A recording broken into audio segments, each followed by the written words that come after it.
우리가 지금 팔복에 대한 말씀을 나누고 있습니다. 오늘 말씀의 제목은 도대체 누가 맛과 빛을, 또 세 번째 말씀 온유한 자에 대한 말씀을 나누도록 하겠습니다. 예수님께서 예수님의 제자들을 향해서 너희는 세상의 소금이다. 소금이 그 맛을 잃으면 밖에 버려져 다만 사람에게 밟힐 뿐이다. 이렇게 말씀을 하셨습니다.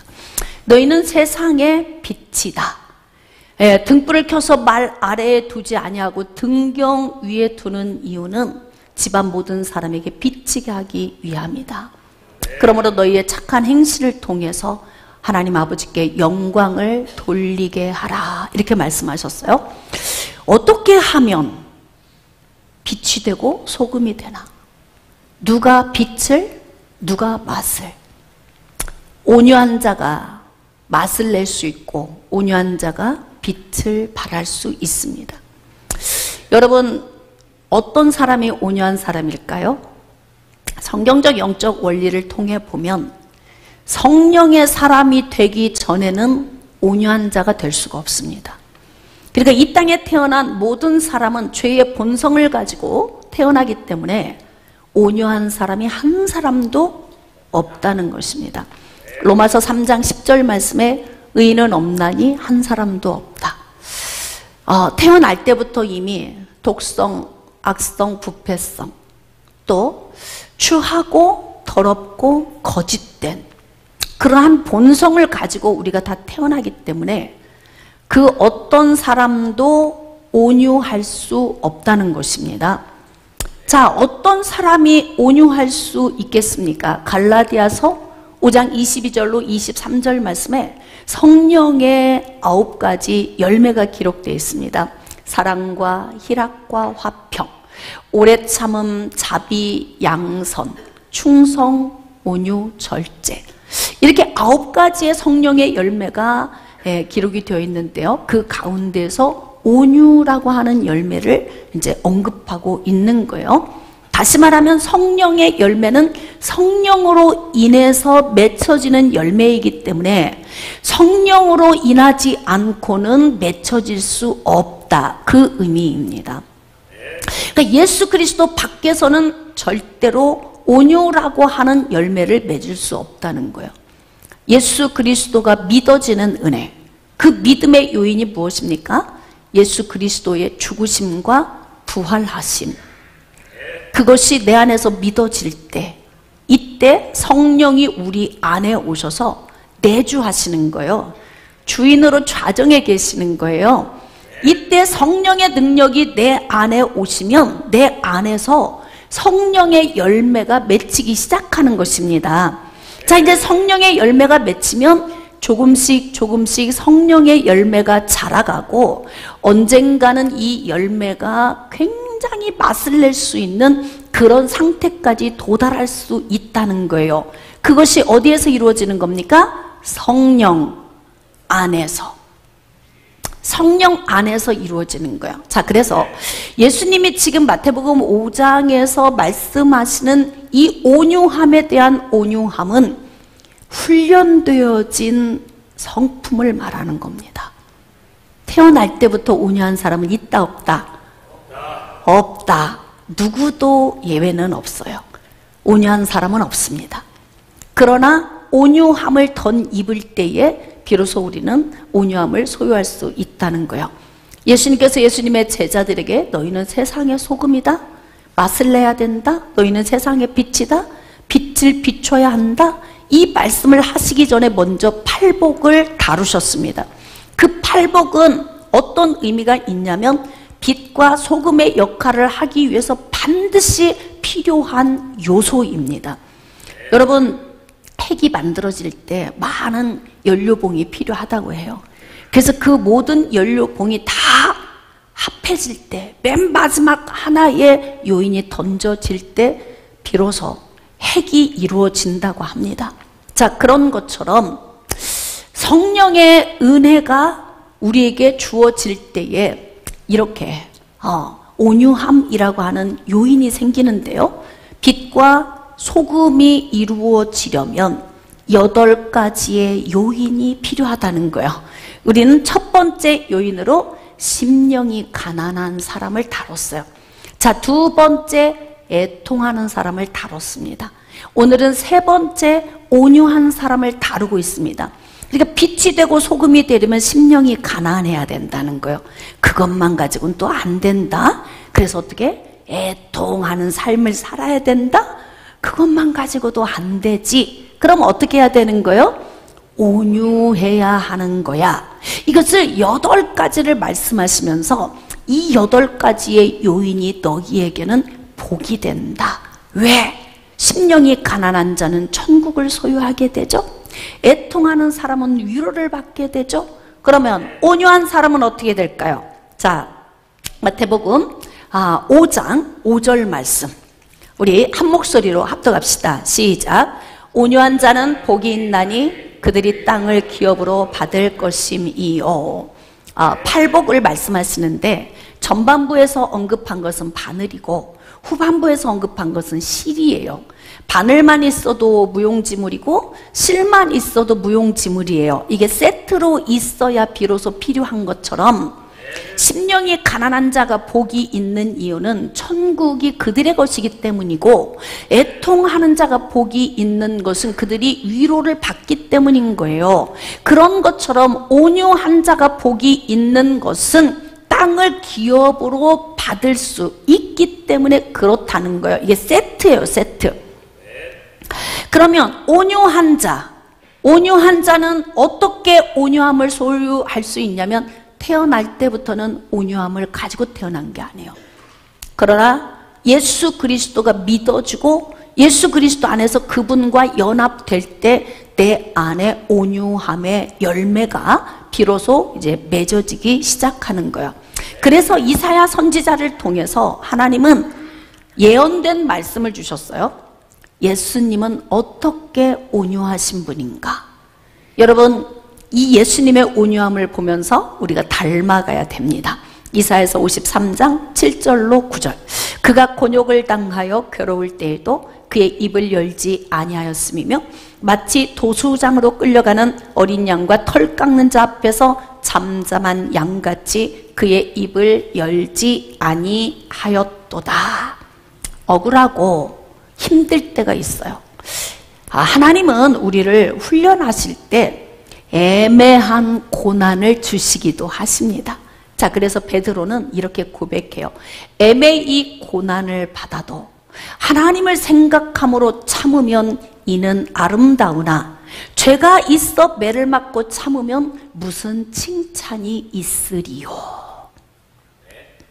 그러니까 여러분이 죄를 짓지 않았는데 애매하게 억울할 때가 있어요. 그럼 이럴 때 어떻게 해야 되냐면 온유해야 된다는 거예요. 온유함은 나를 공격해오는 환경에 대해서 대항하지 않습니다. 온유함은 원수를 품을 수 있는 마음입니다. 온유함은 다른 사람의 허물을 들추어내지 않습니다. 온유함은 오래 참을 수 있는 힘입니다.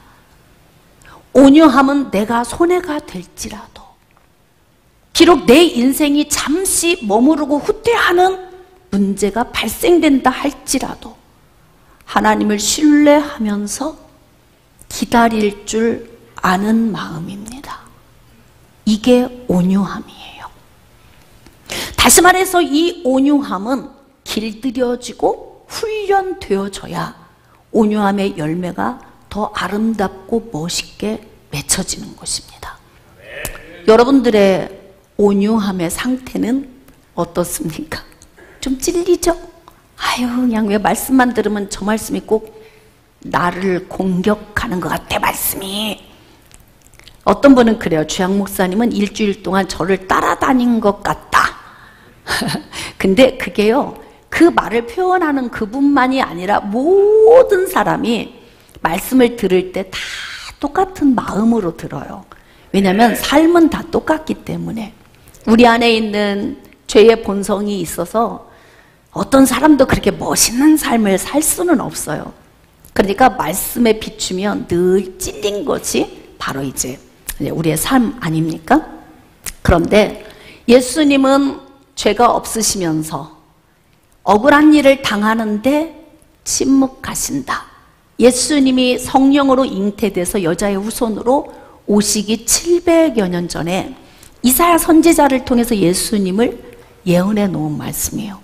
근데 그 예수님이 오셔서 인생들의 죄를 지고 가시는데 죄를 지고 가야 될 이유도 없고 고난을 받아야 될 이유가 전혀 없음에도 불구하고 죄인들을 사랑하신 아버지의 뜻을 받아서 예수님이 십자가를 지고 가시는 그 과정 중에 예수님은 침묵하신다. 할렐루야. 할 말은 많지요. 내가 잘못한 거 없으면 할 말이 많아. 그럼에도 불구하고 우리는 예수님을 닮았으면 좋겠다. 아멘. 침묵하실 수 있겠습니까? 원수들의 목전에서 상을 베푸시는 그 하나님을 기대하면서 믿음으로 온유함을 적용할 수 있는 성숙함이 우리 모든 성도들에게 있으시기를 축복합니다.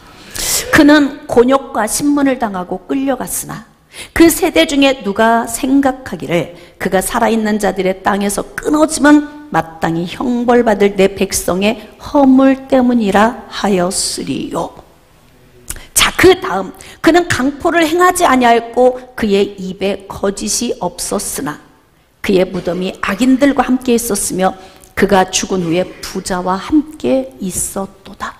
앞으로 오셔서 감당해야 될 예수님의 사역을 미리 이렇게 말씀해 주시면서 예수님은 어떤 사역을 감당하시냐면 억울하지만 침묵하시는 사역을 감당하신다.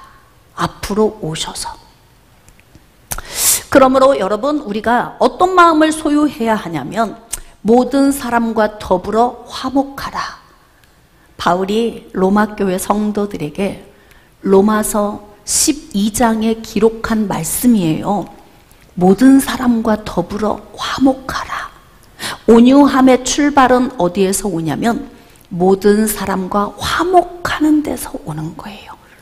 생각해 보세요. 빛이 되어야 하고 맛을 내는 소금처럼 세상에 나가서 우리의 그리스도인으로서의 역할을 감당해야 하는데 모든 사람과 화목하지 않고 어떻게 맛을 내고 빛을 발할 수 있겠어요? 도대체 누가 맛을 내고 누가 빛을 발하는가? 온유한 사람이. 근데 바울이 로마 교회 성도들에게 가르칠 때는 모든 사람과 더불어 화목해야 돼. 그 다음 원수 갚는 것 하나님께 맡겨. 하나님이 하신다고 하셨어. 원수가 줄이고 있느냐? 먹여. 그 다음 목말라? 그럼 마시워. 할 수 있어요? 어때요? 왼수가 배고픈데 먹일 수 있냐고. 어때요? 목마른데 마시우게 할 수 있으세요? 어려워요, 주여. 어렵습니다. 그래요. 우리 모두는 다 어려워. 그게 쉽지 않아요. 그냥 원수 포도밭에 포도가 다 떨어졌으면 딱 좋겠고, 그렇잖아요. 그냥 짐승이 다 어느 날 하루아침에 싹 쓰러졌으면 좋겠고, 이게 바로 뭐예요? 우리 안에는 온유함이 없다는 증거예요. 태어날 때부터 죄의 본성을 가지고 태어났으니 어떻게 온유할 수 있어요? 그래서 우리 힘으로는 온유할 수 없으니 온유함을 가지고 하나님이 영으로 우리 안에 오셔서 어떻게 해야 돼? 원수를 사랑해야 돼. 포도나무 열매 떨어지도록 기도하면 안 돼. 그 집의 자식들까지 다 축복해 줘야 돼. 원수 갚는 건 나에게 있다. 그건 내 몫이다. 하나님이 이렇게 말씀하시잖아요. 그리고 어떡하냐면 우리는 원수들에게 먹이고 마시우는 일을 하면서 온유함을 적용하고 있으면 하나님이 어떻게 하시냐면은 숯불을 내 원수 머리 위에 이렇게 쌓아 놓으시고 뜨거. 지금 숯불이 제 머리 위에 올라와 있잖아요. 잠이 올까요? 입맛이 좋을까요? 행복할까요? 낙은 있겠습니까? 누가 하신다고? 하나님이 하신다. 그러니까 여러분, 우리가 얼마나 복된 자예요. 우리가 원수 갚으려면 내가 이를 부득부득 가르면서 치아를 손상하는 건 누가, 내 치아가 상하고요, 내가 잠 못 자고 그 원수를 갚으려고 머리를 싸매고 고민하는 동안에 입맛이 없고 잠도 못 자고 얼마나 힘들어요. 근데 그거 누가 대신해 주신다? 근데 하나님은 뭐라고 말씀하시냐면, 하나님께서 이렇게 바울을 통해서 원수 갚는 거 내가 갚아줄게. 너희들은 어떻게 하냐면 빛으로 소금으로 살아. 할 수만 있으면 모든 사람과 화목해야 돼.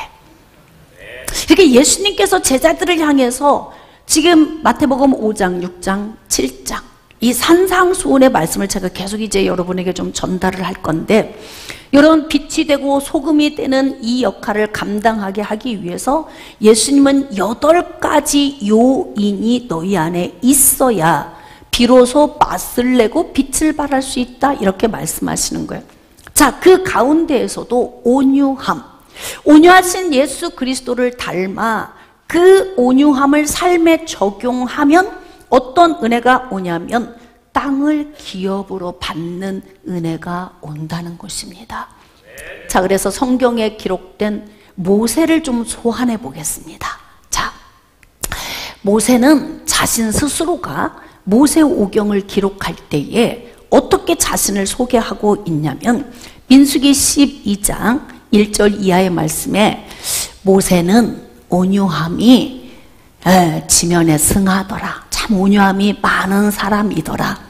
자기가 자기 자신에 대해서 기록을 했어요. 근데 이때 어떤 사건이 있었냐면, 자, 민수기 12장 1절, 모세가 구스 여자를 취하였더니 그 구스 여자를 취하였으므로 미리암과 아론이 모세를 비방하니라.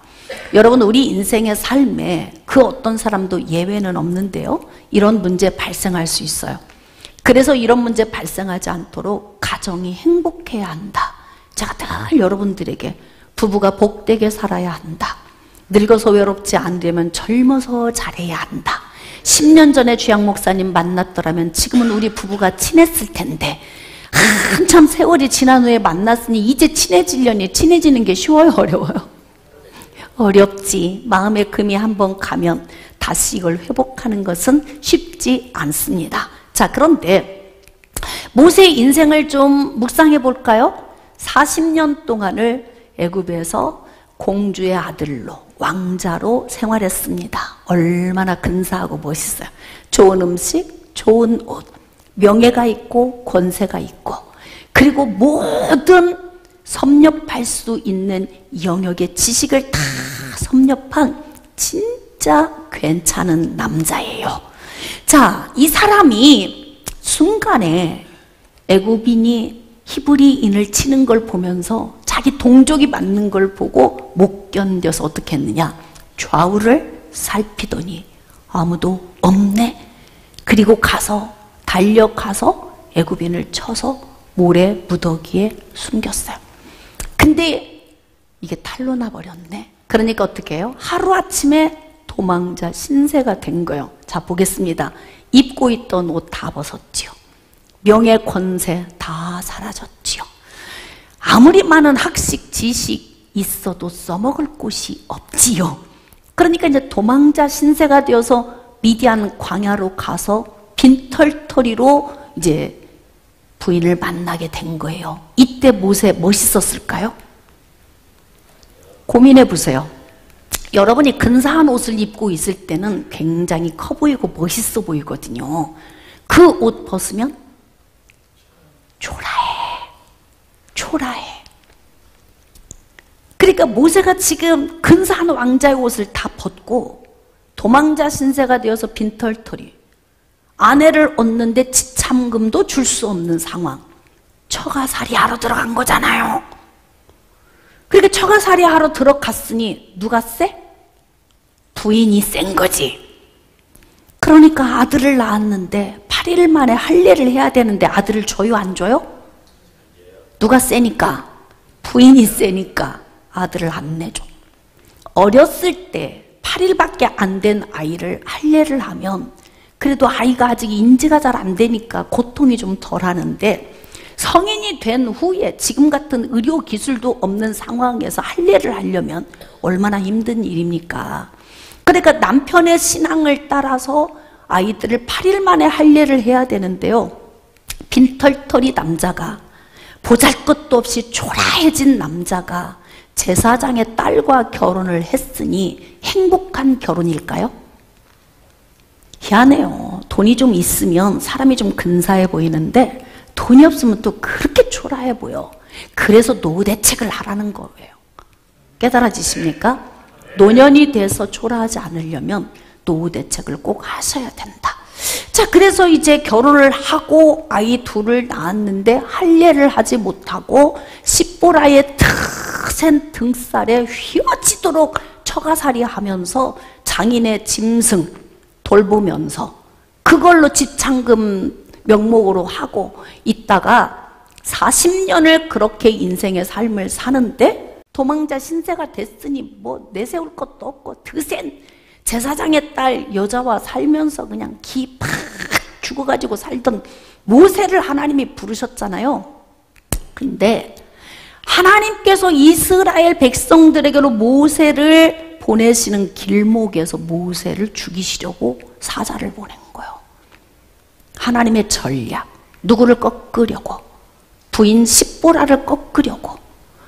그래서 남편이 금방 숨 넘어가서 죽을 것 같으니까 십보라가 생각이 난 거예요. 저 사람의 하나님이 저 사람을 죽이려는 게 아니라 나를 꺾으시려고 하는구나. 그러니까 세상에 다 장성한 두 아들 데려다가 할례를 그때 치르려고 하니 이게 쉬운 문제겠어요?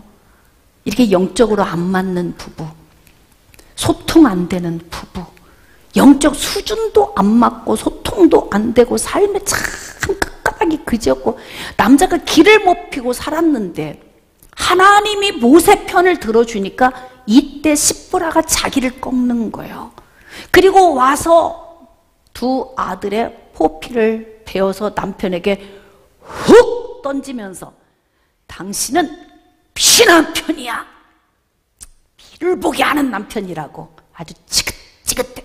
당신의 하나님, 그 신앙이 도대체 뭐라고 아들들의 포피를 베서 피를 흘리게 해야 되는 거야. 그러니까 십보라가 하나님을 믿고 꺾는 것보다 더 중요한 건 뭐냐면 모세의 아들들이 할례를 받는 거예요. 그리고 난 다음에 십보라는 등장인물에서 끝이에요. 남편을 위해 아무것도 하는 일이 없어, 십보라는. 그러니까 추정 200여만 명의 이스라엘 백성을 애굽에서 끌고 나올 때에 이 모든 짐을 혼자 지고 가야 되는 거예요. 얼마나 인생이 힘들어. 여러분, 백지장도 맞들면 낫다 그러잖아요. 낮에 하루 종일 송사 문제 재판하고 지쳐서 오면 아내가 안아주고 회복시켜주고 사랑 주면서 이 남편을 일으켜 세워야 어떻게 이 사명을 감당할 거 아니에요. 근데 집에 가면은 십보라가 떡 버티고 있네? 근데 어떻게 살았어요 그동안? 그냥 정으로 살았잖아. 그냥 자식 때문에 어쩔 수 없이. 그러니 뭔 교류가 되냐고. 근데 그러한 큰 사역을 감당하는 모세 옆에 모세를 수종드는 여인이 호흡이 척척 맞아. 너무너무 잘 맞아. 정분이 나버렸네. 헐, 어떻게 이걸. 인간에게 이런 일이 있을 수? 그러면 어떻게 해야 돼요? 이때 온유함을 적용해야 되는 거야. 온유함을 적용해서 얼마나 힘들었으면 이랬을까? 그리고 이 문제를 어떻게 처리를 해야 될까? 고민을 해야 되잖아요. 근데 형하고 누나, 아론하고 미리암이 어떻게 했더라? 떠버리고 다녔더라. 비방했더라. 비방받을 만하죠. 그쵸? 비방받을 만해요. 자, 그래도 그리스도인들은 어떻게 해야 된다? 온유함을 적용해야 된다. 성숙하게, 조용히 이 문제를 어떻게 하는 것이 가장 하나님이 기뻐하시는 방식인지 이 방식을 잘 고민하고 기도하면서 적용을 해서 조용히 이 문제를 해결하면 좋으련만 떠버리고 다녔더라, 비방했더라, 공격했더라 이렇게 됐어요. 그러니까 아론과 미리암 안에는 온유함이 있었다 없었다? 없었다. 온유함은 태어나면서 가지고 태어나는 게 아니에요. 온유함은 훈련되어지는 거예요. 그러니까 모세가 자기 형과 누나가 본인을 막 공격하고 비방을 하는데 모세는 지금 뭐라고 고백하고 있냐면 그들이 이르되 여호와께서 모세와만 말씀하셨느냐? 우리와도 말씀하지 아니하셨느냐 하며 여호와께서 이 말을 들으셨더라. 지금 이스라엘은 예수님 오시는 통로니까 무슨 문제가 그냥 숲에서 복잡한 일이 있어도 어떻게 하냐면 큰 숲이 움직여야 되는 거야. 이렇게. 그래야 예수님이 오시는 거예요. 그런데 이 작은 일들로 티격태격하는 이 문제가 하나님 보시기에는 너무너무 마음 아픈 문제죠. 자, 근데 모세가 뭐라고 얘기하냐면 이 사람 모세는 온유함이 지면의 모든 사람보다 더 하더라. 그 말은 뭐예요? 자기를 공격하고 대적하는 그들을 향해서 어떻게 했더라? 침묵했더라. 침묵했더라. 침묵하는 것이 지는 것 같잖아요. 억울함 당할 수 있는 것 같잖아요. 근데 절대 그렇지 않아요. 항상 내가 악한 일을 하지 않았다면 나의 이 침묵은 우리에게 엄청난 승자의 열매를 가져다 줍니다.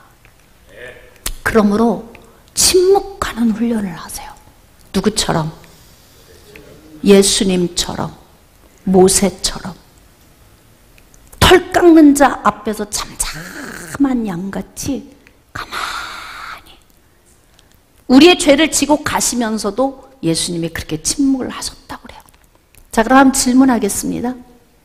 이 온유함을 언제까지 적용해야 돼요?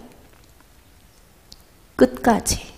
그러니까 모세가 지금 가지고 있는 이 온유함을 끝까지 적용해야 돼요. 여러분, 마귀는 우리를 계속 공격해 와서요, 완주하지 못하도록 우리를 미혹합니다. 너 온유함이 지면의 모든 사람보다 더한다고 두고 보자. 진짜 그 온유함이 다른 사람보다 탁월한지 내가 미혹해 보겠어. 그리고 어둠이 계속 와서 우리를 공격해요. 우리의 환경이 우리를 그냥 놔두질 않아요. 여기서 우리가 이겨낼 수 있나? 끝까지 적용할 수 있나? 끝까지 적용을 해야 이기는 거예요. 자, 그렇게 이런저런 인생의 우여곡절 끝에 광야에서 40년을 맴돌고 이제 젖과 꿀이 흐르는 땅을 눈앞에 둔 마지막 단계에서 한 사건이 일어났습니다. 회중들이 목이 마르니까 모세에게 다가와서 어떻게 했느냐? 또 원망을 했다 그래요. 원망. 이런 사람과 인생 함께하면 괜히 힘들어. 진짜 좋은 성품을 좀 소유하세요. 내가 뭔 죄야? 에? 당신 같은 사람 만나가지고 내가 왜 이렇게 살아야 돼? 근데 이걸 바꿔놓고 생각해봐. 당신이 무슨 죄입니까? 나 같은 인간 만나가지고 당신 인생이 이렇게 나하고 2인 삼각경기 하면서 당신 공고한 인생 사는 당신 보니까 너무 안 됐습니다. 이게 눈에 보여야 진짜 인간이라고. 다 저 사람만 문제래. 저 사람만 잘못이라고 그래. 나를 보지 못하는 거예요. 그러니까 변화가 안 되는 거 아니에요? 2인 삼각경기. 주의 종과 성도가 2인 삼각경기 하고 있어요. 성도들은 하나님과 2인 삼각경기하고 있어요. 부부는 부부가 같이 2인 삼각경기, 부모와 자녀가 2인 삼각경기, 직장에 가면 동료와 2인 삼각경기. 우리는 수없이 많은 사람들과 2인 삼각경기를 뛵니다. 여러분, 인생에 좋은 사람 만나는 건 복이에요. 이걸 뭐라고 하느냐? 인권이다 그래. 저처럼 인권을 많이 받은 사람이 있을까? 왜냐하면 저는 여러분같이 이렇게 귀한 선물을 제가 받았으니까. 그러니까 저는 인권이 탁월하다고 저는 자부합니다. 여러분의 인권은 어떻습니까? 주양 목사님 같은 주의 종을 만난 것이 여러분에게 인권이라는 믿음이 혹시 오실런지. 할렐루야. 제가 더 좋은 사람이 되겠습니다. 여러분에게 제가 좋은 인권이 되도록 섬기겠습니다. 열심히. 근데 이렇게 우리가 좋은 사람을 만나는 건 인생의 인권인 거예요. 근데 진짜 센 사람을 하나님이 붙여주셨어요. 모세에게. 그러니 길목에서 혼자 가면 가볍게 갈 수 있는 인생을 추정해서 200여만 명 되는 이 인간들하고 같이 가려니 인생이 얼마나 팍팍해. 그래가지고 40년 동안 이 사람 모세는 온유함이 지면에 있는 모든 사람보다 더하더라. 그리고 꿀꺽 삼키고, 또 이 사람 모세는 지면에 있는 모든 사람보다 온유함이 더하더라. 꿀꺽 삼켰는데 몇 년을 삼킨 거예요? 40년을 꿀꺽꿀꺽 삼켰는데 중요한 건 꿀꺽 삼킨 것이 어디에 쌓였더라? 속에 쌓였더라. 모세에게 이 스트레스는 이루 말할 수가 없어. 내가 저 인간들하고 언제까지 가야 돼? 하나님, 언제 내 인생의 게임은 언제 끝나는 거예요? 저들과 뛰어야 하는 인생의 2인 삼각경기 이 끈은 언제 풀어주실 거예요? 얼마나 힘들었겠어. 여기까지 잔뜩 쌓여 있어요. 어디까지 찼냐? 아구까지 찼어. 이제는 조금만 있으면 어떡하느냐? 폭발 지경인 거예요. 근데 이 인간들이 또 왔네. 그래가지고 어떻게 해요? 목말라 죽겠다고 우리를 데리고 나와서 여기서 죽일 작정이냐고. 어쩌면 언어도 변하지 않고 수준도 안 바뀌고 신앙도 성숙이 안 되고 제자리 머물러서 어린 아이에 머물러 있는 광야의 출애굽 1세대들을 보면서 우리는 무엇을 느낍니까? 우리의 신앙생활은 몇 년이에요? 얼마큼 걸어왔어요? 지금도 제자리 걸음하고 있다면 무엇이 문제입니까?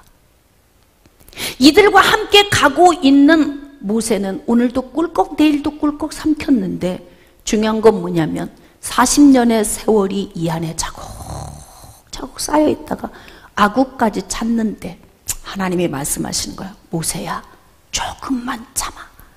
네 온유함이 지면에 있는 어떤 사람보다도 더하잖아? 너 그거 자부하고 왔지? 이게 뭐냐면 훈련된 온유함이에요. 화를 낼 줄 모르나? 화를 낼 줄 몰라서 안 내는 거예요? 오늘도 어떻게 한 거예요? 그렇지, 참는 거잖아. 이게 훈련된 온유함이라고요. 저 사람이 하는 것처럼 내가 똑같이 되받아쳐서 같이 하는 것이 아니라 털 깎는 자 앞에서 잠잠한 양처럼 마치 도수장으로 끌려가는 어린 양같이 침묵하는 예수님 닮은 삶? 하나님이 말씀하시는 거예요. 젖과 꿀이 흐르는 땅 코앞에 왔다. 조금만 참아. 네 온유함을 끝까지 적용해야 돼. 모세야, 저들 괘씸하지? 그런데 가서 명령해서 물을 대서 먹여. 아우, 진짜 하나님도 이런 인간들에게 또 주시는 거 보면 네. 그래서 좋으신 하나님.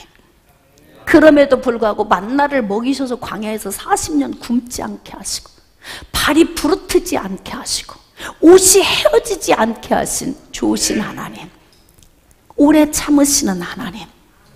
그러면 이제 이때 모세는 어떻게 해야 되냐면 끝까지 참고 온유함을 끝까지 적용하면서 잡고 명령해서 그들을 마시우게 해야 돼요. 쉬울까요? 어려울까요? 어려워. 쉽지 않아요. 마지막 이 코스 하나만 뛰면 젖과 꿀이 흐르는 땅이 와요. 여러분의 온유함은 어디까지 오셨나요?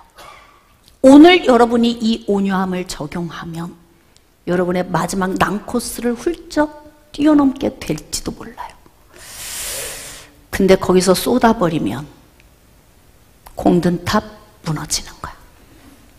40년 고생 헛고생인 거예요. 그래도 40년 고생한 목적이 뭐예요? 그래도 젖과 꿀이 흐르는 땅은 들어가야지, 이거 아니에요? 근데 이 속에 쌓여있는 스트레스가 너무 커가지고 모세가 어떻게 했냐면, 이 인간들아, 언제까지 계속 변화가 안 되고 그렇게 느추한 삶을 살 거야. 그리고요, 이게 말을 안 하고 침묵, 이 속에서 이제 그 말이 막 나오려고 하니까 그냥 꾹 참았어. 근데 말을 참은 대신 손이 나가버렸네, 그냥. 그래서 지팡이를 들고 반석을 2번을 어떻게 했느냐?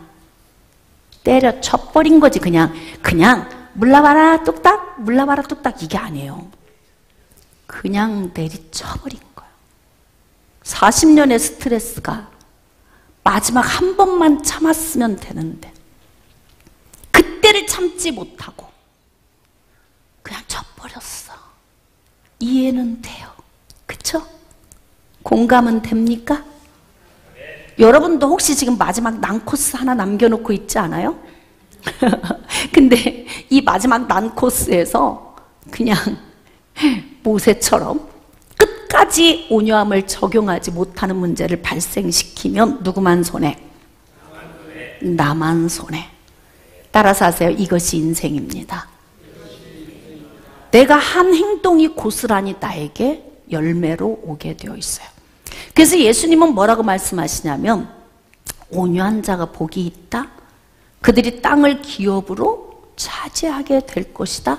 근데 땅을 기업으로 차지해야 되는 이 지금 상황이 코앞에 왔는데 모세가 거기에서 코앞에 있는 좋은 기름진 땅을 놓고, 그리고 어떻게 되느냐? 탈락. 40년을 생고생을 하게 된 거야. 온유함이 다른 사람보다 더 하도록 하려면 끝까지 적용해야 돼요. 끝까지 참으세요. 지금 들이받을까 말까 이 고민하고 있는 분, 오늘 내 말씀으로 들으시고 할렐루야, 끝까지 참자. 그럼 여러분이 그동안 빛과 소금의 맛을 내려고 노력했던 거 하루아침에 다 무너지는 거예요. 예수님이 뭐라고 당부하냐면, 너희들 세상에 빛이야. 빛을 비춰야 돼. 너희들은 세상의 소금이거든. 맛을 내야 돼. 그러려면 어떻게? 온유해야 된다. 온유해야 된다. 온유함으로 인해서 너희들이 복을 받을 수 있는 건 땅을 기업으로 받게 되는 거야. 근데 그 땅을 기업으로 받고 온유함을 삶에 적용하면 다른 사람이 볼 때, 야, 저 사람은 땅을 기업으로 받았어. 뭐 때문에? 온유함 때문에. 근데 그 온유함을 보면서 세상 사람들이 뭐라고 말하냐면, 어머, 저 사람은 맛이 나, 인생에. 에? 우리 김일환 집사님, 아들이 그렇게 존경한다고 자랑하고 다닌다고 내 귀에까지 들어와. 이 말이 큰아들이 다니면서 그런데 우리 아빠가 그렇게 존경스럽다고. 응? 참 이런 말 듣는 아버지는 최고의 아버지. 응? 그래서 존경한다고 그런데요. 그러니까 뭐냐면 온유함이 있어서 그런 소리 듣는 거 아닐까? 내 속에 성질이 없는 게 아니고 자식들을 위해서 오늘도 참고 혀를 또 깨물고 참고 끝까지 참고 정서적으로 저 아이들이 잘 자라게 하기 위해서 오늘도 온유함을 또 적용하고, 맞나요? 어떤 것 같아? 그렇습니다 그러잖아요. 진짜 그래도 오늘 하나님께 영광의 박수 한번 드려야 될 것 같아요. 아버지 모임을 한번 해서 김일환 집사님이 아버지 회장, 그래서 어떻게 하면 자녀들에게 저렇게 존경을 받을 수 있는 아버지가 되는가, 뭐 이런 모임도 하나 해봐도 좋을 것 같아요. 여러분, 우리는 이렇게 예수 그리스도의 제자로서 맛을 내고 빛을 발하는 사람이 되기 위해서 오늘도 팔복의 세 번째인 온유함을 소유하는 자, 그리고 이 온유함을 언제까지 적용하는 자? 끝까지 적용하는 자. 그러면 끝까지 적용을 하면 어떻게 되냐면 여호수아와 갈렙처럼 땅을 기업으로 차지하게 돼. 누구에게 좋은 거예요? 그럼요, 나에게 좋은 거라고. 말씀은 하나님 자신을 위한 게 아니고요, 하나님의 백성들에게 유익이 되도록 주시는 거예요. 자, 그래서 말씀을 좀 정리하겠습니다. 예수님이 예수님의 제자들에게 소금처럼 맛을 내고 빛처럼 빛을 비춰야 된다. 단 팔복을 너희가 소유해야 이 말씀대로 너희가 살 수 있어. 그래서 오늘은 세 번째, 온유함, 끝까지 적용. 그래서 땅을 기업으로 받아. 그러면 보는 사람들로 하여금 소금과 빛이 될 수 있어. 이게 성경적 영적 원리입니다. 그러므로 사랑하는 성도 여러분, 여러분의 인생의 삶에 훈련된 온유함, 할렐루야, 다름받은 온유함, 이 온유함을 소유하셔서 여러분 주변에 있는 분들에게 빛과 소금의 역할을 감당해 주시기를 주님의 이름으로 축복합니다.